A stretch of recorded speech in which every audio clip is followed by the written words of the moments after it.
یہ لوگ پتہ نہیں میری اس بات کو کس پہ رائے میں لیں گے. 3 ان کے ساتھ جو ٹریجڈیز ہوئی ہیں نا، ان کا میں سمجھتا ہوں کہ جیسے انسان کا دل بجھ جاتا ہے نا، وہ ایک بجھے دل کا نواز شریف صاحب مجھے لگتے ہیں. ان کی والدہ چلی گئی اور سب سے زیادہ دھچکا ان کو لگا جب ان کی اہلیہ ہوئی کلثوم نواز شریف صاحبہ کا. وہ بڑی متقی نیک شریف پرہیزگار خاتون تھی. وہ میاں صاحب کی پاور بیس تھی. بیگم کلثوم نواز شریف صاحب میاں صاحب کا ریفیوج تھا، جیسے ان کی والدہ محترمہ ریفیوج تھا. وہ دونوں چلی گئی اللہ کے پاس.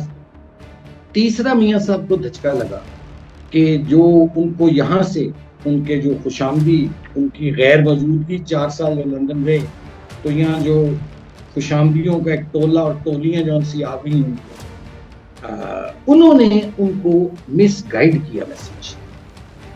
اور ان کو لندن یہ کہا گیا، جیسے وہ پنجابی کہتے ہیں، میاں صاحب آؤ جی ستہ خیرن، ایتھے 2/3 میجورٹی کی 3/4 میجورٹی تہاڈا انتظار کر رہی. غلط انفارمیشن دے کے نواز شریف صاحب کو بلایا گیا. جب وہ آئے اور رزلٹ آپ کے سامنے کہ 2024 کے الیکشن میں پی ایم ایل این جو ہے وہ سمپل میجورٹی نہیں مل سکی.